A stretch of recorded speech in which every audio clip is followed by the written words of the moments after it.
Inclusive बनाया जाए, उस पर ध्यान देने की ज़रूरत है। हमारे साथ दो मेहमान जुड़ चुके हैं, professor M.K. Datta, director Amity center for artificial intelligence, और उन्हीं के साथ हमारे साथ Anuj Kumar Agarwal, chairman center for research on cyber crime and cyber law. आपका भी बहुत बहुत स्वागत है। सबसे पहले प्रोफेसर M.K. दत्ता, हम आपसे ही जानना चाहेंगे कि किस तरह से इस मंच को आप महत्वपूर्ण भी मानते हैं AI की चुनौतियों और समाधान को देखते हुए। भारत इसकी मेज़बानी कर रहा है। Good evening. ये जो ग्लोबल पार्टनरशिप आर्टिफिशियल इंटेलिजेंस के जो प्रोग्राम है, हमारे देश के लिए एक बहुत गौरव की विषय है।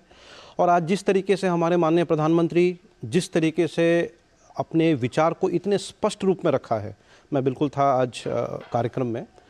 जो सेक्टर्स है जिसमें देश के विकास हो, जो जिन सेक्टर्स फॉर एग्जाम्पल जैसे agriculture, health care, sustainable cities, ये जो सेक्टर्स है इसमें आर्टिफिशियल इंटेलिजेंस की बहुत अहम भूमिका रहेगी। माननीय प्रधानमंत्री ने अपने शब्दों में कह दिया है कि आने वाले समय में देश की जो डिसाइसिव फैक्टर्स है हर सेक्टर में, आप ऑटोनोमस व्हीकल की बात कर लीजिए, आप LLMs जो लार्ज लैंग्वेज मॉडल्स, हमारे देश डाइवर्सिफाइड देश है, बहुत लैंग्वेजेस है, बहुत भाषाएं हैं, उन चुनौतियां हैं।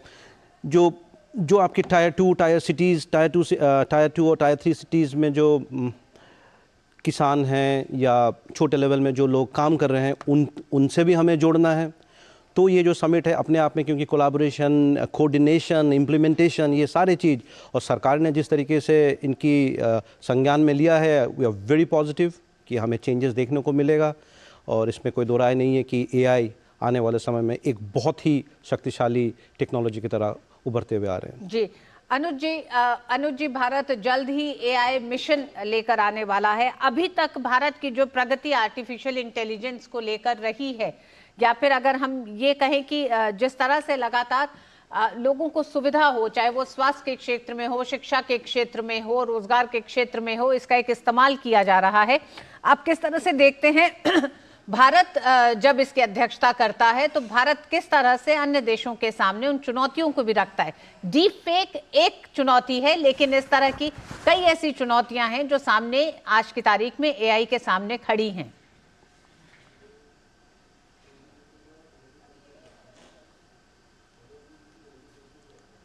M.K. दत्ता जी हमारे साथ जुड़े हुए हैं। M.K. दत्ता जी, क्या डीप फेक आपको लगता है कि एक अकेली चुनौती है, या इससे बड़ी चुनौतियां भी हैं जो इस मंच पे शायद तमाम देशों के साथ बातचीत करने से बड़े समाधान के साथ अन्य देश भी आएंगे? बिल्कुल। जो एथिकल इश्यूज है आर्टिफिशियल इंटेलिजेंस में, जिस तरीके से AI आर्टिफिशियल इंटेलिजेंस उभर के सामने आया है, तो जो चैलेंजेस है या खतरा है, इनको आप बिल्कुल नज़रअंदाज नहीं कर सकते। हमारे माननीय प्रधानमंत्री ने बिल्कुल स्पष्ट शब्दों में कह दिया है। जो डीप फेक है, आप डीप फेक की तरह टेक्नोलॉजीज़ देखिए, जिस तरीके से किसी समाज के, किसी इंसान के, किसी भी चीज़ को जो खतरा है, अपने आइडेंटिटी क्राइसिस हो सकता है या किसी भी गलत तरीके से, डीप फेक तो अपने आप में बहुत शक्तिशाली चीज़ है। और आज माननीय प्रधानमंत्री ने ये भी कहा है कि सरकार इसके कॉग्निजेंस लिया है, सरकार ने संज्ञान लिया है, नियम बनने वाले हैं, कानून बनने वाला है। खतरे तो बहुत है, इसीलिए जो ये 28 या 30 देशों की जो समावेश जो समिट हो रहा है, उसमें अगर कोई निर्णायक, कोई पॉलिसी डिसीजंस हो जाए, कोई एथिक्स में हम लोग एक मत हो जाए और इस तरीके से कोई फ्रेमवर्क बन जाए, एक ब्रॉडर फ्रेमवर्क, बड़े दिल से, ओपन माइंड से अगर हम लोग कर लें इसे, तो आने वाले समय के लिए बहुत सही रहेगा। क्योंकि ये disruptive nature of this technology is infinite, ये अनलिमिटेड है। आप जियोफ्री हिंटन हो या जो भी बड़े साइंटिस्ट है, उनसे भी बात करो, वो भी इस पे बहुत ज़्यादा अनुमान नहीं कर सकते हैं। जी हमारे साथ अनुज कुमार अग्रवाल साहब भी जुड़ गए हैं, chairman center for research on cyber crime and cyber law. Crime की दृष्टि से अगर देखें अनुज जी, तो AI एक तरफ सॉल्यूशंस लेके आ रहा है, लेकिन दूसरी तरफ चुनौतियां भी लेके आ रहा है। तो इस मंच को आप किस तरह से देखते हैं कि जब चुनौतियों के समाधान की अगर हम बात करें तो? देखिए, आर्टिफिशियल इंटेलिजेंस एक रिवोल्यूशनरी टेक्नोलॉजी है जो बहुत ही कम समय में हमें बहुत सारे अच्छे रिजल्ट्स दे रही है। और एक्चुअली हम लोगों ने इसको साइबर सिक्योरिटी के लिए बहुत ज़्यादा यूज़ करना शुरू किया, लेकिन अब कुछ समाज के जो असामाजिक तत्व हैं, जिन्हें मैं कहूँगा मुख्य धारा से हट गए हैं, वो इसके अच्छे पहलुओं का दुरुपयोग कर रहे हैं, जिसमें डीप फेक का एक बहुत बड़ा इशू आ रहा है। और अभी हाल में ही हमने देखा कि प्रसिद्ध अभिनेत्री का भी, प्रसिद्ध अभिनेता का, राजनेताओं का डीप फेक वीडियो बनाया गया। इसके अलावा जो सगे संबंधी हैं, पति पत्नी के बीच के वीडियो डीप फेक के माध्यम से बनाए जा रहे हैं। और ये एक बहुत बड़ी चुनौती लॉ एनफोर्समेंट एजेंसीज के लिए बनी हुई है, समाज के हर वर्ग और तबके के लिए बनी हुई है। और इनसे सामाजिक और आर्थिक दोनों प्रकार के अपराध बड़ी सफाई से किए जा रहे हैं। और ये एक बड़ी चुनौती हमारी जितनी भी सुरक्षा एजेंसीज हैं, चाहे वो इंटरनल सिक्योरिटी देख रही हैं या एक्सटर्नल सिक्योरिटी देख रही हैं, उसके लिए बनता चला जा रहा है। और ये कंसर्न बड़ी लाजमी है कि अगर ये क्रॉस बॉर्डर इस तरह की चीजें होती हैं या एक प्रदेश से दूसरे प्रदेश में होती हैं, तो ये एक अजीब तरह की चुनौती बन रही है। लेकिन आर्टिफिशियल इंटेलिजेंस से होने वाले फायदों को नकारा नहीं जा सकता, सिर्फ इसलिए क्योंकि उससे कुछ खतरे भी हो सकते हैं। शायद इसीलिए अनुज जी, प्रधानमंत्री ने कहा कि एक इंटरनेशनल कोड ऑफ कंडक्ट की आज की तारीख में एआई गवर्नेंस के लिए बहुत ज्यादा जरूरी है। मैं माननीय प्रधानमंत्री जी की बात का पूरी तरह से समर्थन करता हूं। इंटरनेट कोई राष्ट्रीय विषय अब नहीं रहा है, कभी भी नहीं था। ये पूरी तरह से एक अंतर्राष्ट्रीय विषय है। और इसमें जब तक पूरा अंतर्राष्ट्रीय जो हमारा समुदाय है मिलकर काम नहीं करेगा, ये किसी एक देश की समस्या नहीं है, किसी एक व्यक्ति समाज की समस्या नहीं है, ये पूरे विश्व की समस्या है। और इसके जो फायदे हैं वो भी सभी को बराबर मिल रहे हैं। इसलिए इस पर एक ग्लोबल फ्रेमवर्क बनाया जाना, इसके पॉजिटिव यूज के लिए, इसकी सोशल एक्सेप्टेंस के लिए और अपराधों को रोकने के लिए बहुत आवश्यक है। जी दत्ता जी, एक कॉम्प्रिहेंसिव पॉलिसी फ्रेमवर्क, क्या आपको लगता है कि इस पर एक कंसेंसस, मतलब एक आम राय इस समिट में बन पाएगी? क्योंकि इसके आगे ही शायद समस्याओं के समाधान की भी अगर हम बात करते हैं तो रास्ता, पहली एक अगर सीढ़ी की बात करें तो वो यही है। बिल्कुल, क्योंकि इस समिट में आप देखेंगे तो हर तरीके के लोग, मतलब हर स्टेक होल्डर है, एक्सपर्ट्स है, साइंटिस्ट्स है, इंडस्ट्री है, स्टार्टअप्स है, गवर्नमेंट मशीनरी है, तमाम अधिकारी हैं।